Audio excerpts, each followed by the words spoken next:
Although made famous in fiction in the Master and Commander book series and latterly the film of the same name, the Royal Navy has operated around a dozen ships named HMS Surprise over the centuries, including the one the ship in the books is based on. That particular Surprise started life, as did a number of ships in the Royal Navy at the end of the 18th and start of the 19th centuries, in a French shipyard, specifically the one at Le Havre, being launched and commissioned in 1794 as the corvette Unité.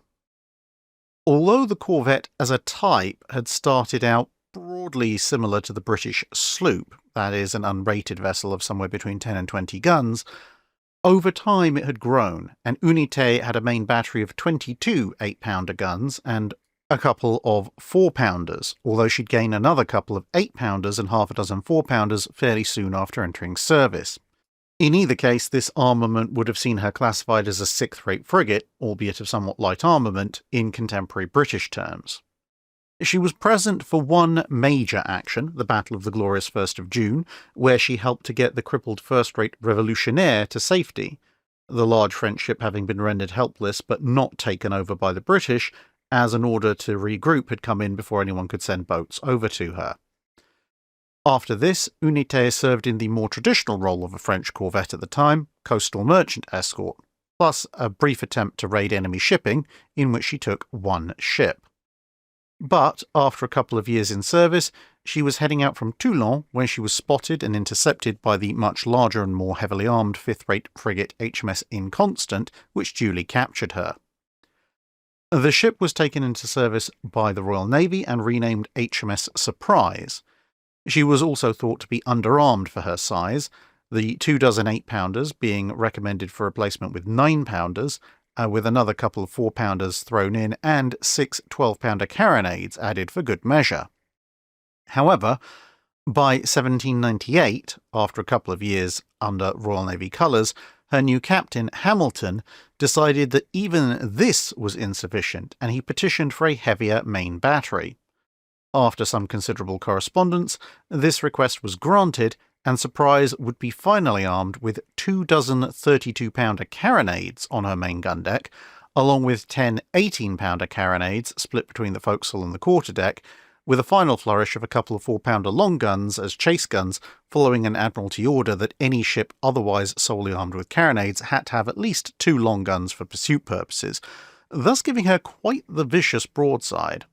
Over the course of the next year or so, the ship went on to capture 6 vessels, a mixture of recapturing merchantmen that had been seized by the enemy and taking privateers, which made up most of her prizes.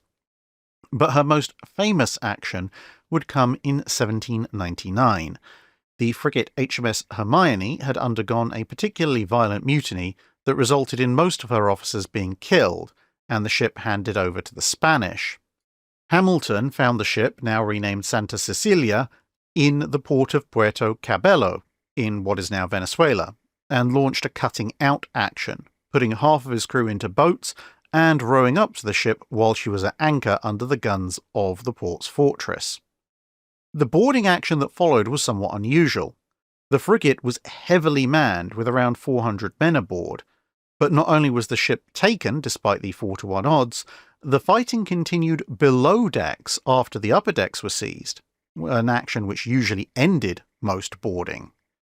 And there was a very one-sided casualty count, with the British suffering just 12 men wounded, 4 of which were seriously wounded, including Hamilton, who'd gone down fighting on the quarterdeck alone after the initial wave of boarders which he'd led was repulsed, while the Spanish managed to lose 120 men killed and almost 100 wounded. Hamilton would be sent home to recover, got captured on the way by the French, and was then sent home in a prisoner exchange after about half a year, although it seems that the heavy blow to the head from a musket, which was the primary wound he suffered amongst many others, had somewhat affected his personality, and after a brief period in command of another ship where he was shown to be far more tyrannical than he had been before, he was initially dismissed from the Navy for his conduct, then reinstated, but moved ashore and never held an at-sea command again.